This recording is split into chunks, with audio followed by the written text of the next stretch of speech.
There are few things more suspicious than your wife suddenly becoming religious, especially when she starts texting her Bible study group at midnight with the screen brightness turned all the way down. I didn't even know she owned a Bible, let alone had the spiritual discipline to carry one around like it was a Gucci clutch.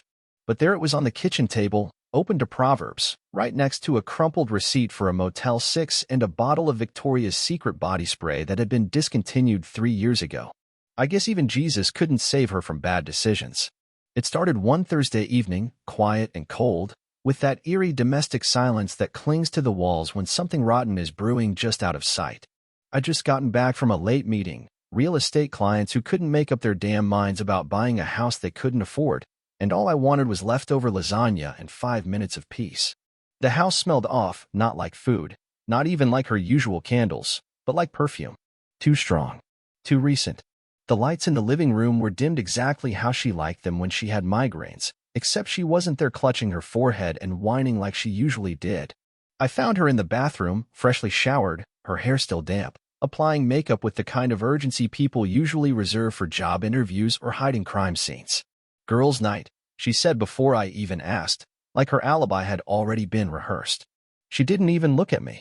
Just sipped her little black purse, gave me a kiss that missed my mouth by a country mile, and vanished out the door like a magician's assistant. No smoke, just the lingering sin of deception.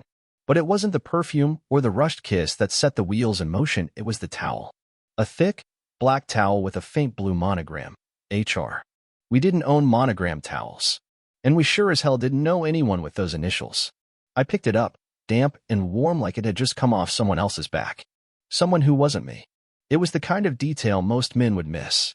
I didn't. I stood there for a full minute just staring at the fabric, letting my mind turn slowly like a meat grinder. She was cheating. I didn't need proof. I had instinct, and the towel was just the first breadcrumb. From that moment, I switched gears. No confrontation. No accusations. Just silence and observation. I played dumb, asked how her Bible study went, and even helped fold laundry while she lied to my face. She was sloppy, her lies too smooth, too fast, like she'd told them too many times. I started taking mental notes, timestamps, locations, names she dropped casually. One week she said she was with her friend Lexi, but Lexi was in Denver visiting her mom, and Instagram didn't lie. Another night she claimed they were doing prayer circles, but her Lyft receipt said she was dropped off at a Red Roof Inn. That one almost made me laugh. Nothing holy ever happened in a Red Roof Inn. But I didn't laugh. I just planned. She had a sister, Emily. 6 years younger, freshly divorced, moved back into town a few months ago with all the chaos and self-esteem of someone who still wore banties to brunch. Emily was always around, always talking too much, drinking wine like it was water, and letting details slip. At first, I dismissed her as harmless. Then I noticed the way she looked at me, like she wanted to be wanted. So I gave her that. Slowly. Carefully. I didn't even have to try hard. I just listened. I let her vent about her ex, about how my wife was always the golden child, about how she hated how people treated her like a screw-up. I told her she wasn't a screw-up. I told her she deserved better. She believed me. It started with late-night texts. Then drinks. Then her hand resting on mine a little too long. I let it happen. No guilt. No hesitation. I wasn't cheating. I was collecting a debt. And when I finally kissed her, I wasn't thinking about lust. I was thinking about Thanksgiving. Because that's when I'd end it, with her whole family around, when my wife would be at her most smug and untouchable, smiling like she still had a grip on the world. She had no idea she'd been holding a grenade this whole time. And I couldn't wait to pull the pin. It wasn't a dramatic shift. There was no screaming match, no broken glass, no ultimatum delivered with shaking hands. Just a slow, silent erosion of what used to be. At first, it was easy to miss. She still made my coffee in the morning, still asked how my day went, still curled up next to me on the couch while we watched our shows. But something was missing from her eyes. The softness, maybe. The warmth. It was like watching someone wear a mask of themselves, every gesture identical to the woman I married, but something in the soul was off-center, slightly misaligned, like a painting hung just a bit too crooked on the wall.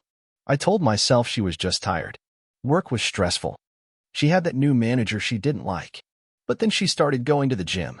Not the casual, I'm doing this for my health kind of gym. No, this was a total rebrand. New leggings. Matching sets. A gym bag I didn't recognize and shoes she said she splurged on. She started using words like reset and reclaiming my energy. I didn't even know she had energy to reclaim. She'd never mentioned being drained before. And she wasn't just working out, she was gone for hours. Not just the gym. Then smoothies with the girls. Then yoga and coffee on Saturdays. I asked once, gently, what yoga studio she was going to. She blinked. Said the name of one that closed 6 months ago. I didn't call her out. I smiled. Nodded. I wanted to believe. God, I needed to believe. Then there were the boundaries. The new me talks. She said she was learning to prioritize herself. I supported it. I mean, why wouldn't I? I thought maybe she was going through something. I offered to take her on a weekend trip, said we could go somewhere nice, reconnect. She smiled too politely and said she'd think about it. She never brought it up again. I noticed she started locking her phone. That was new. No reason. Just one day, the screen stopped lighting up when it was on the table. Notifications vanished. Her laughter got louder, more shrill when she was texting someone. And I wasn't stupid. I knew what kind of laugh that was. The kind you reserve for someone new. Someone exciting. But I kept telling myself she deserved her privacy. Maybe she was talking to a therapist. Maybe a friend going through something. I created excuses for her lies. Her location sharing turned off. Weird bug on the app, she claimed. Her Instagram suddenly went private, and I wasn't following her anymore.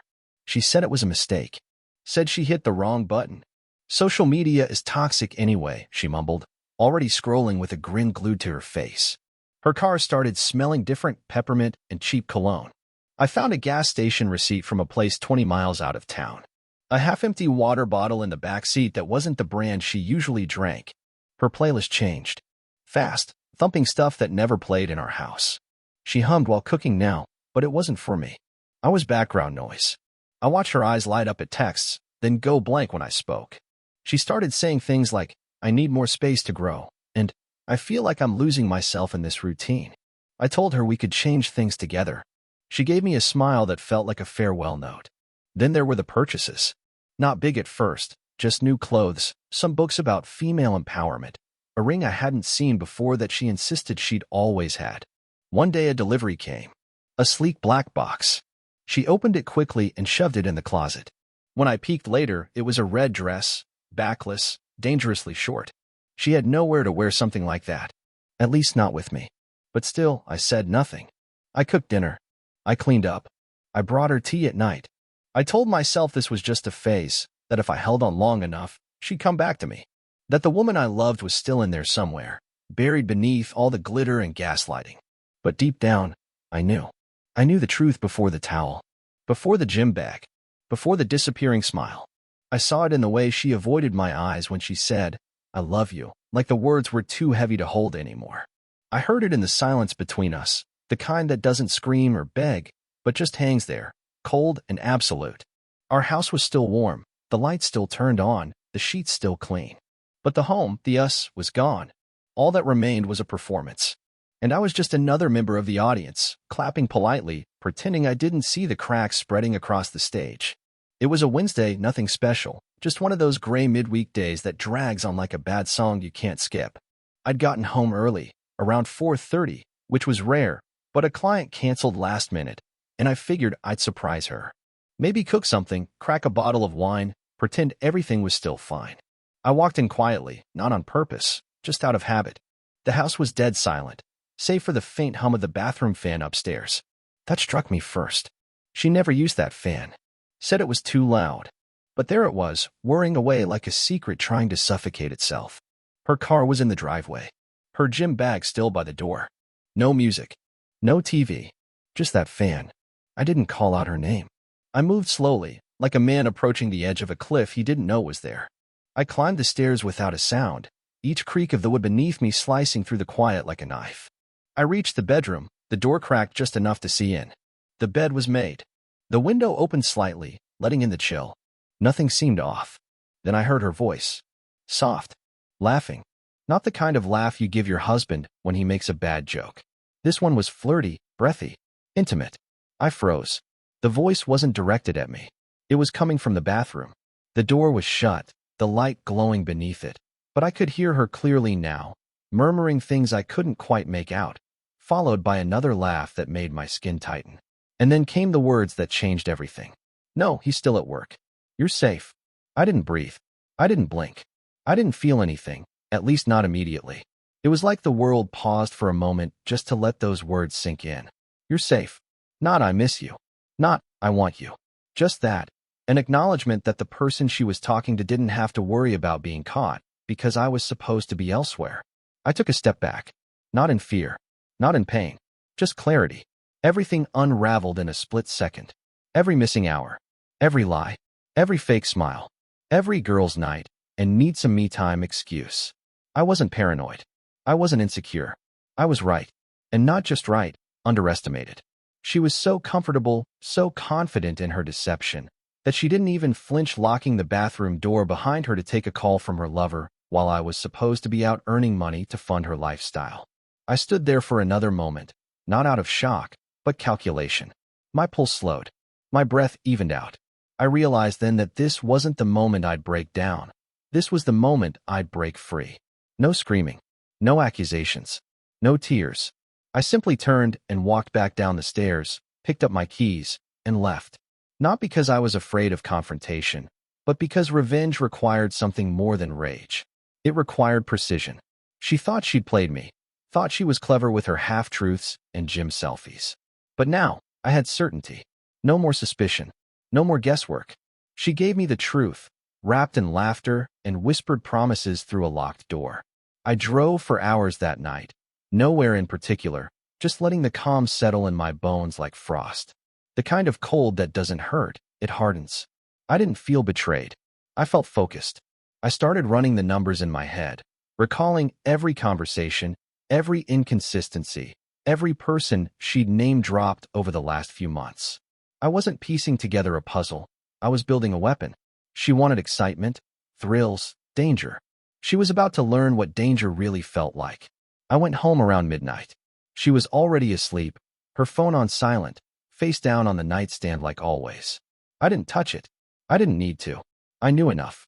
And now, I was done pretending. I lay beside her in bed, stared at the ceiling, and made a promise. Not to her, but to myself.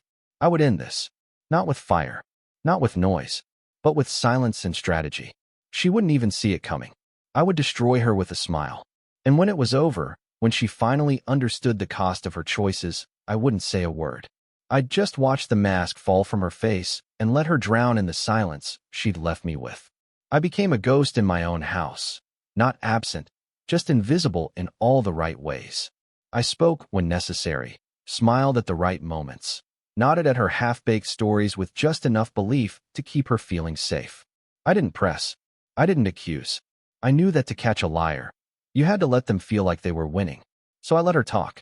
I let her paint her fantasy life with careless brushstrokes, not realizing I was collecting every slip, every detail, every contradiction. The first step was simple: bank records. Not the big stuff. She was too smart to put hotel charges on our main card. But she forgot about the gas station near the highway exit, where she seemed to be filling up a bit too often for someone who claimed to be doing yoga 10 minutes away. Then I noticed the food delivery history. 2 orders from the same Thai place. Same night. Different addresses. One to our home. One to an apartment in the neighboring suburb. Her coworker, she said. Late night team project. Cute. I didn't ask questions. I just logged the address. Then I started using our smart home system, something she always forgot about. I checked the doorbell footage, going back a few weeks. She disabled notifications on her phone, but not mine. I watched clip after clip of her walking out in tight clothes, gym bag slung over her shoulder, and returning 3, sometimes 4 hours later, hair slightly messy, makeup looking retouched. But the most interesting footage was the delivery guy, dropping off flowers on a day I hadn't sent any. A card tucked neatly into the bouquet, which she took inside before I could see it. Client appreciation, she said. I nodded. Took note. Next, I created a fake email. Nothing dramatic, just something neutral enough to pose as a vendor, a planner, something that might draw her attention. I sent her a promotional offer for a couple's massage retreat. She never mentioned it to me. Not once. But I did see a forwarded version of that same email in the inbox of the alias account I had created days prior on another device. An email sent to him. She was using that same promo to invite him. I followed the thread. Booked under a fake name, prepaid. She even included a note in the reservation. Can't wait to escape with you again. The word again did something to me. Not rage. Not heartbreak. Just sharpened clarity. She was in deep. This wasn't some one-night slip. This was planned. Ongoing. Real. So I went deeper. I checked her friend Lexi's social media private, but Lexi was lazy with tags. I used a second account to view public posts where Lexi was tagged. And wouldn't you know it, pictures from nights my wife claimed to be with her. Yet Lexi was very much elsewhere, wine glass in hand, toasting in restaurants my wife had never mentioned. I followed Lexi's trail, not hers. That was the key. Her friends weren't in on it. They just weren't paying attention. I spotted a pattern. Every time my wife said she was with Lexi or Kendra or whoever, they were across town, posting stories she probably assumed I'd never see. So I tested it. I told her I'd be working late. Really late. 10 p.m. kind of late. Then I stayed in my car down the street, lights off, engine cold. At 6:45 p.m., she left the house in workout clothes. No gym bag. Just her phone and keys. I followed from a distance, not tailing, just tracking her with the GPS she forgot I had synced to her car during our last service appointment. She drove 15 minutes to a gated condo complex. Parked. Didn't leave for 3 hours. When she came back, she smelled like sandalwood and wine. I complimented her perfume. She laughed and said she tried something new. I kissed her forehead and made a note of the condo address. The next day, I got creative. I sent flowers to the condo. From a secret admirer. Just a test. A pressure point. When she came home, she was twitchy, distracted. Kept checking her phone. Eventually, she asked if I'd sent flowers to her friend Tanya's place. Tanya? I asked. She stumbled. Said she gave Tanya my name to get a discount. I smiled. Told her she should have told me. We could have added a card. She changed the subject. That night, I asked if she wanted to plan a trip for her birthday. Her eyes lit up. I said we could go anywhere she wanted. She said she'd think about it, then slipped away to text someone while pretending to be in the shower. I watched her reflection in the mirror, her face lit up by the screen, thumb tapping furiously. I didn't need to see the messages anymore. I knew who it was. I wasn't looking for names. I was looking for leverage. Proof wasn't the end goal. Destruction was. Every lie she fed me became a blueprint. Every cover-up a weakness in her wall. I was 3 steps ahead now. She thought she was walking through the dark, free and unseen. But I was the shadow just behind her, matching every move. And soon, I'd strike not because I was hurt, but because she had no idea how much she'd already lost. It happened at her company's quarterly gala, a black tie event she usually dreaded, but this year she'd been unusually excited about, obsessing over her dress for weeks, practicing her speech in the mirror when she thought I was asleep. I offered to come as her plus one, and she gave me that patronizing little smile, the one that says, you wouldn't really enjoy it. I insisted. Not because I cared about the event, but because I'd already chosen that night to be the endgame. The venue was sleek, modern, a glass-paneled museum they'd rented for the occasion. People were milling around with flutes of champagne, name badges clipped neatly onto tuxedos and silk dresses, laughter echoing off marble floors. I stuck by her side just long enough to be seen, then slowly peeled off, letting her drift toward the bar where she usually planted herself when the speeches dragged. She looked stunning, of course. They always do before the fall. I timed it perfectly, just after her brief on-stage thank you, when she was still glowing from applause. The crowd applauded politely, and she stepped off the platform, returning to her table to find me seated there, smiling calmly, a single envelope placed beside her wine glass. She blinked at it, then at me. I said nothing, just motioned toward it with a subtle nod. She opened it slowly, still half smiling, expecting some sentimental gesture. But the smile cracked the second she saw the first photo. Her standing in front of that condo door, keys in hand, kissing a man with a familiar jawline. I'd chosen that one intentionally, not lewd, not overt, just undeniable. The next photo was the two of them through a restaurant window, holding hands across the table. Then a screenshot of their text thread. The pet names. The hotel confirmations. The final image was her, in that same red dress she said was for a private birthday dinner, straddling him on a hotel balcony, timestamped just 2 nights ago. Her hand shook as she tucked the photos back into the envelope. It's not, she began, but I raised a hand. Not angry. Not shaking. Just firm, like silencing a child who's already been caught with frosting on their face. Don't, I said softly. Choose your next words carefully. Her mouth opened, then closed. Then came the second act, Her voice lowered. The fake sincerity dialed up. Look, we were just talking. It wasn't serious. I tilted my head slightly, giving her the expression I always used in negotiations when someone tried to pass off a cheap bluff as gold. You booked a weekend getaway with him. I didn't mean to. You put my name down as the emergency contact, I said. Her face paled. She hadn't realized I'd seen everything. She fumbled with her wine glass, buying time, brain scrambling for an angle. I've been unhappy, she whispered, like that justified betrayal. You don't listen to me anymore. You're always busy. I needed to feel alive again. I took a slow sip of water, then leaned in, voice barely above a murmur. You didn't need to feel alive. You needed to feel superior. This wasn't about love, it was about control. That one hit. Her nostrils flared. You're not perfect, you know? You shut down. You never chase me when I pull away. Maybe if you'd paid more attention, I smiled then. A real one. Not warm. Not amused. Just quiet satisfaction. I didn't chase you because I was watching. And while you were busy pretending to outgrow me, I was documenting every step of your descent. Her bravado cracked. She tried to hold on to anger, but it slipped through her like sand. So what now? She asked, her voice brittle. You gonna ruin me in front of everyone? Her tone shifted then, mocking confidence, her last refuge. You think anyone here cares? You think these people will take your side? She gestured subtly around the room, where her coworkers and superiors mingled with oblivious grins. I'm the face of this place. I run their biggest account. They'll believe me. I didn't look away. I didn't blink. You're right, I said calmly. They will believe you. For about a week. Her expression faltered. What does that mean? I stood up slowly, adjusted my cufflinks, and placed a second envelope on the table. That, I said, is a copy of your messages. That one goes to HR on Monday, along with the name of the client you slept with. Her hand shot out to grab it, but I pulled it back with surgical precision. And don't worry, I added, I've already made a backup.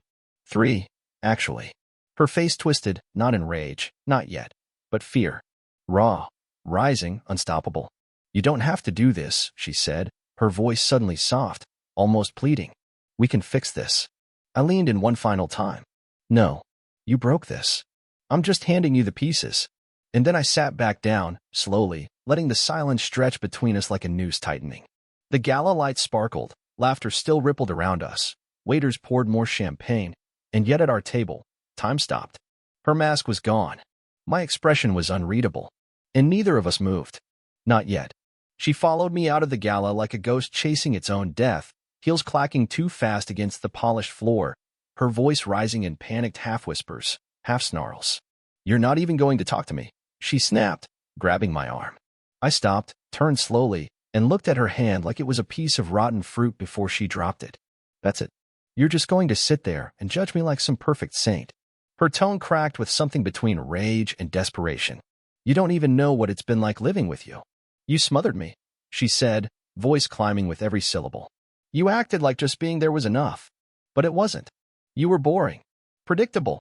You think planning dinner and remembering anniversaries makes you a man. Her lip curled, her face red, breath shaky. This wouldn't have happened if you were a real man. If you'd ever made me feel something, hell, anything, maybe I wouldn't have had to find it somewhere else. I didn't flinch. I didn't speak. I just stared at her the way surgeons look at tumors, clinical, detached, already planning the extraction. The silence made her angrier. Say something, damn it, she barked. You're not even mad? What? Are you just gonna sit there like some cold, smug little? I raised one hand. Not to strike. Just to interrupt. She froze, mid-word. You don't matter enough to make me angry, I said, low and precise. It hit her harder than a scream. Her eyes widened, mouth parted slightly, her next line caught in her throat. You're a grown woman playing teenager, I added. You didn't cheat for love. You cheated because you're weak. And now that someone finally sees you for what you are, you're unraveling. She laughed then, a brittle, manic thing meant to sound confident but cracked at the edges. Wow, you think you're so much better than me, huh? She hissed. Walking around like some goddamn robot who never feels anything. That's why I left. Because I needed life. I needed to breathe. She jabbed her finger into her own chest like she was trying to punch herself through a ribcage. And you? You just watched everything die around you. Didn't even try to stop it. I shrugged. Why put out a fire when you realize the house isn't worth saving? Her jaw tightened. Her mascara was starting to run. I gave you everything, she snarled. I put up with you, your routines, your silence, your little games. I stepped closer, my voice still level, almost gentle. No. You tolerated me just long enough to find someone who validated your worst instincts. And now that you're exposed, you're blaming the mirror. Her hand twitched, like she wanted to slap me, but didn't dare. Not because she feared retaliation, but because she finally understood it wouldn't change anything. You don't love me, she whispered, and for the first time, there was real fear behind the words. You never did. I leaned in, close enough for her to feel the calm radiating off me like ice. I did love you, I said. Fully. Quietly. Even when you didn't deserve it. But I don't pity corpses, and I don't mourn liars. Her breath hitched. She stepped back. I messed up, she said quickly, the fire in her tone flickering out as panic took its place. I wasn't thinking straight. He meant nothing, I swear to God. It was just a phase. I was scared. Lost. You can't just walk away from everything over one mistake. It wasn't one mistake, I said. It was 100 choices. Each one deliberate. And now you're here because you thought I'd beg. Because you thought I was safe.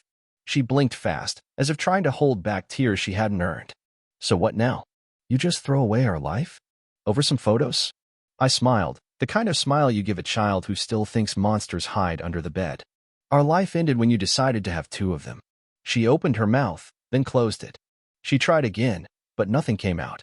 No script. No manipulative one-liner. Just silence. I turned from her slowly, my back straight, not because I wanted to be dramatic, but because I didn't need anything else from her. Not answers. Not apologies. Not closure. The way she stared at me, trembling in the dark outside that gala, her designer heels sinking slightly into the wet grass as her makeup streaked under the museum lights, told me everything. She wasn't heartbroken. She was terrified. Because for the first time in her life, she was looking at a man who no longer cared. A man who wouldn't scream or plead or cry. Just walk away, free, unbothered, unshaken, while she stood there drowning in her own undoing. Revenge, when done right, doesn't scream, it whispers. It moves like fog through the cracks, silent and suffocating. The night after the gala, I didn't sleep. I didn't rage, or drink, or fall apart. I opened my laptop and started building the blueprint. A digital vault, organized by date, location, and keyword, every screenshot, every photo, every message, every receipt, even the florist's confirmation email from when she received flowers under another man's name. I created backups on 3 separate drives, all encrypted, one mailed to my brother out of state. Not because I needed help, because I was tying off every loose end before the storm. The first move was financial. I pulled all funds from our joint accounts, legally, all above board, and transferred them to an account in my name only. I left just enough to avoid suspicion. The credit cards? Canceled. Except one, the one she used for her personal expenses. I lowered the limit to $200 and linked it to a real-time alert system. Every swipe, I'd see it. I contacted our utilities and service providers, transferring everything into her name except the ones I planned to shut off the moment I left: gas, Wi-Fi, streaming services. Nothing says independence like losing Netflix mid-show. Next came the apartment. We were renting, but the lease was in my name. I gave our landlord 30 days notice, with a discreet letter citing relocation. Meanwhile, I secured a furnished one-bedroom downtown, nothing flashy, just clean, quiet, and far from the fallout zone. While she was at her yoga retreat the following weekend, which I knew was another rendezvous, I boxed up everything I owned. Everything that was mine went into label bins and into storage. Everything we bought together, I left. A Trojan horse of memories she'd drown in after I was gone. I scheduled the movers. The final load would leave 3 days before she got back, but the furniture would stay in place until the last hour. Illusion maintained. Next was her job. I didn't go in screaming, didn't cause a scene. I scheduled a private meeting with her company's HR director. Sat down, calm, collected, and presented a folder. No accusations. Just evidence. The hotel receipts, booked using their corporate discount. The messages with the client she was screwing, clearly violating company policy. I didn't demand termination. I simply said, I thought you'd want to know before someone else finds out. The HR rep didn't blink. She just nodded, tight-lipped, and thanked me for my discretion. Whether they fired her or not didn't matter. The seed was planted. Her reputation? Already cracking. Then came the family. I didn't go nuclear. I went methodical. Her parents got a short email. No anger. Just a summary of events, attachments included, ending with, I thought you deserved the truth. Her sister? I handed her the same envelope I'd given my wife, minus the sarcasm. Her sister's reaction was colder than mine. She always had a talent for self-destruction, she muttered. Friends? I didn't reach out to all of them. Just the ones she still tried to impress. The ones she used as shields in her web of lies. I sent each a message. I won't be at the next dinner. If you're wondering why, you'll find the answer here. One link. No commentary. Let them draw their own conclusions. Within 48 hours, 3 unfollowed her on every platform. She never saw it coming. I prepped legal documents next. Quietly. A no-contest divorce petition, pre-filled, ready for filing. I met with a lawyer once, paid in cash, and gave him a folder of everything. When she got served, it would be done cleanly. No court battles. No negotiation. Just signatures and consequences. I changed all my passwords. I deleted her access to everything, Apple ID, Google account, bank apps. I even changed the Netflix profile name from us to just me. Petty? Maybe. Symbolic? Absolutely. Then came the car. It was in my name. She drove it like it was hers. I waited until she was at work, took the spare key, and drove it to the dealership. Sold it. Cashed out. Took a ride share back, canceled the insurance, and left the driveway empty. That night, she asked if I'd moved it for street cleaning. I told her I must have forgotten where I parked it. The final piece? Timing. I waited until a Tuesday. Nothing dramatic ever happens on a Tuesday. She came home to find a letter on the table. Not a note. A letter for pages, typed, emotionless. It detailed everything. Every move. Every lie. Every step of her own destruction. It ended with, by the time you read this, I will be gone. Everything you used to control is now out of your reach. This isn't revenge. It's balance restored. She called 23 times. I didn't answer. Not once. She texted. Please. We can fix this. You're being cruel. You're nothing without me. You'll regret this. I read each one in silence, then blocked her. Not out of hatred. Out of finality. She thought I was a safety net, soft, patient, disposable. But she forgot what happens when the net decides to cut its own ropes and let the acrobat fall. The night it all came crashing down wasn't dramatic by design. It didn't need fireworks or confrontation. It was the annual charity auction her company hosted, a black-tie affair packed with executives, clients, sponsors, and family. A place where reputation was currency and appearances meant everything. She arrived in that same red dress, the one she once wore on a balcony with another man, still clinging to the illusion that she had control, that the storm hadn't caught up with her.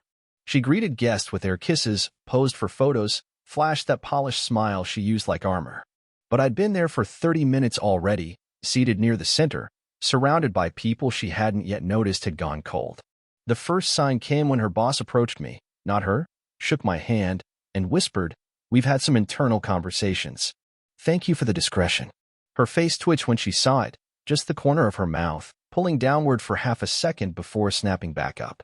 Then came her sister, arriving late, walking past her with a nod so hollow it might as well have been a slap. No hug. No greeting. Just icy silence. Her eyes darted around the room, sensing something off, her laughter too loud now, her jokes too fast, like she was trying to outrun the sinking feeling in her gut. And then it hit. During the dinner segment, the silent auction items were displayed on screen, exotic trips, gift baskets, wine tours, and suddenly, up flashed a slide with a different kind of prize. A blurred photo at first, then it came into focus. Her and him, arms wrapped, kissing at that condo door. A collective hush swept the room. Then the next photo. A text screenshot. Can't wait to be inside you again. Laughter died. Forks stopped clinking. She jumped to her feet, shouting, "That's fake. That's not." Someone hacked, her voice cracked. She looked to her table for support. Her best friend, who once covered her tracks, stared at her with a look of disgust. Another photo. Her hand on his thigh at a lunch table, timestamped during a meeting she'd claimed to be at. She turned to me across the room, eyes wide, face drained of color. I didn't move, didn't smirk, didn't blink. I just looked at her. That was all it took. She started walking toward me, fast and desperate. "What is this?" she hissed. "Why are you doing this?" She still thought this was about revenge. About a man scorned. She didn't understand. It wasn't about rage.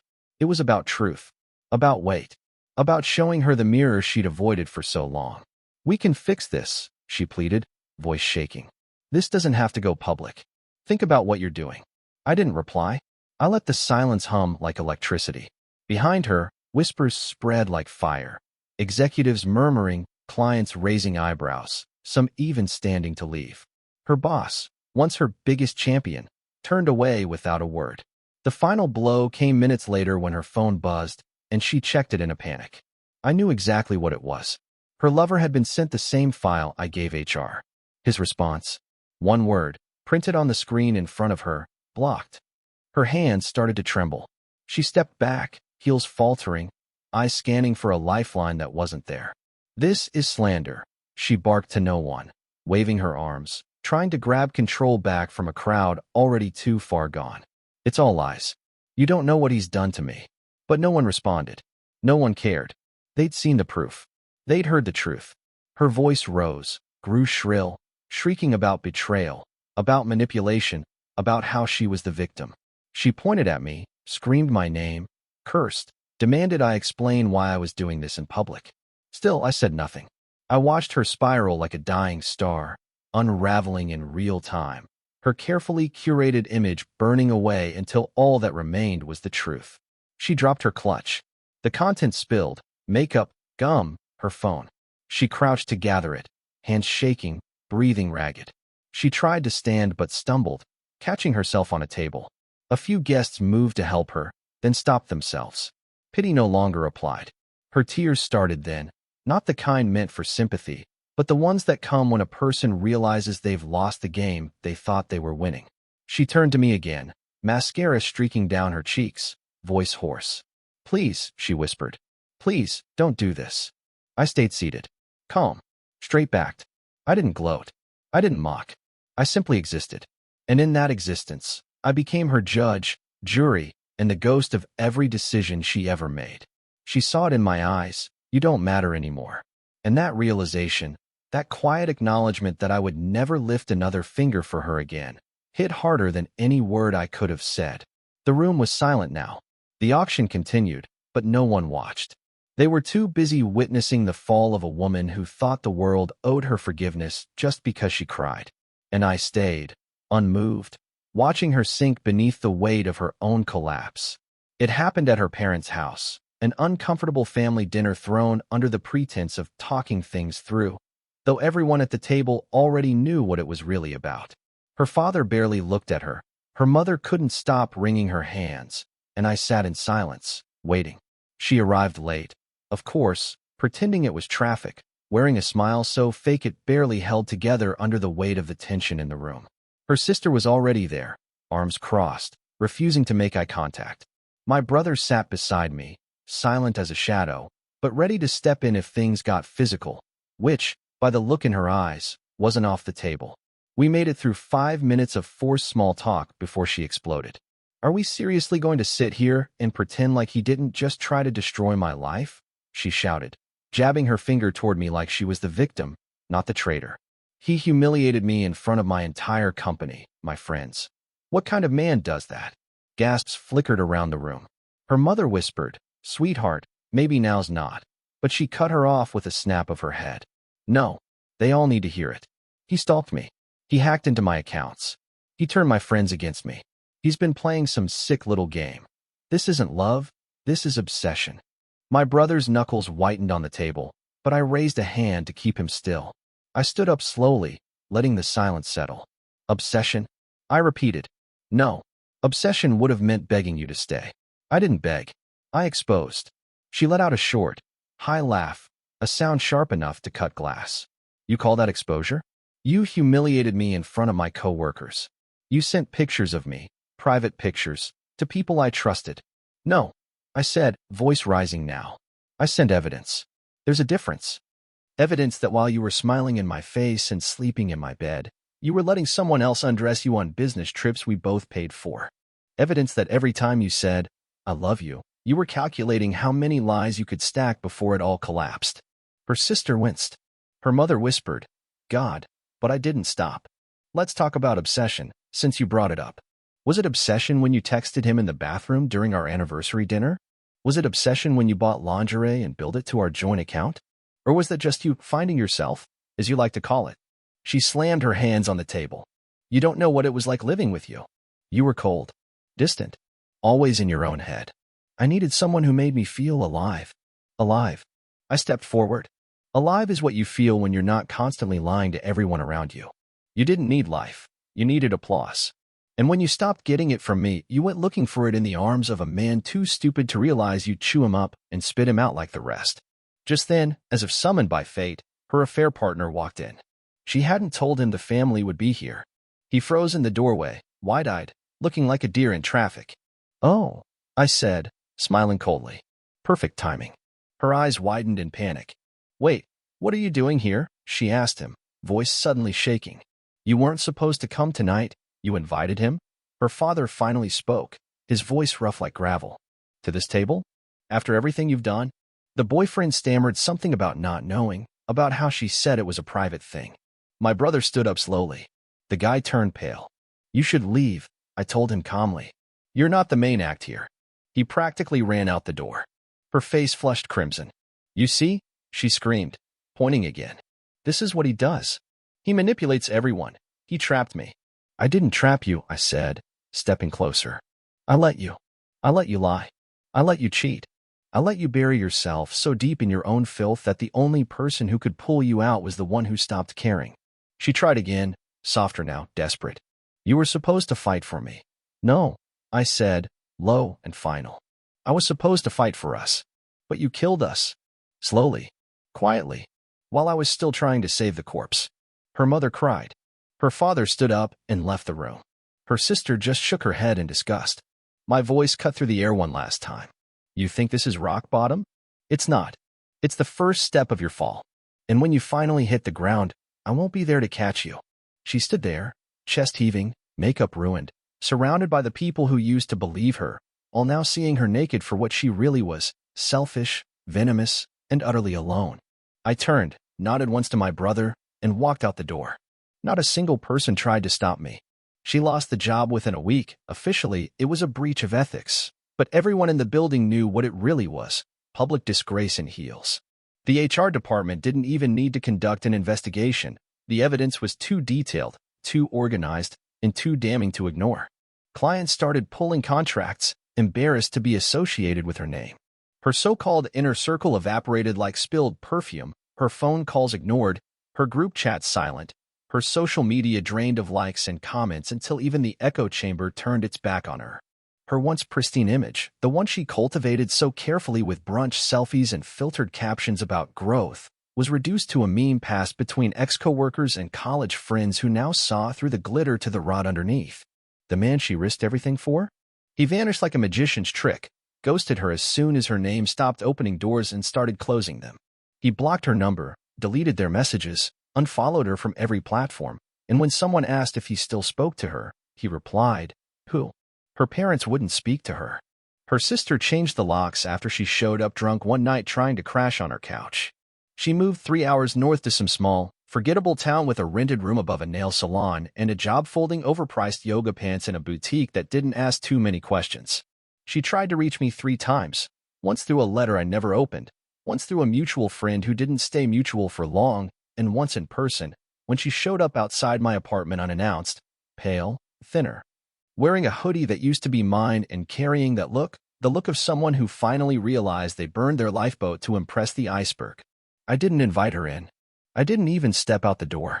She stood in the rain, shivering, shaking, mascara bleeding into the lines of her exhausted face, and started with a whisper, "I'm sorry." Then came the begging. I was scared. I didn't know what I was doing. I thought you'd always be there. I thought, she paused, voice cracking, I thought you'd forgive me. Eventually. You always forgave me. I didn't move. I didn't interrupt. I let her speak until her words ran dry, until her excuses collapsed under their own weight, until her knees buckled and she sat on the step like a forgotten child. "I still love you," she said, barely audible. "I miss you. I dream about you. I'd give anything to go back." I finally looked at her then, not with anger, not even with sadness, just a detached stillness. "That makes one of us," I said. Her eyes widened, as if realizing that this wasn't another performance, another round in a game she thought she could control. This was the end of the stage, the lights dimming, the curtain falling on a role she could never reclaim. "Please," she whispered. "Just talk to me." I gave her one last look. Not at her face. At the ghost of what used to be. I don't even recognize your voice anymore. And then I shut the door. The click echoed louder than any scream. She sat there for 10 more minutes, waiting for a miracle that would never come. I watched the rain blur her shape through the peephole until she finally stood and walked away, slow, broken, and swallowed by her own aftermath. That was the last time I ever saw her. And to be honest, I don't miss a single thing.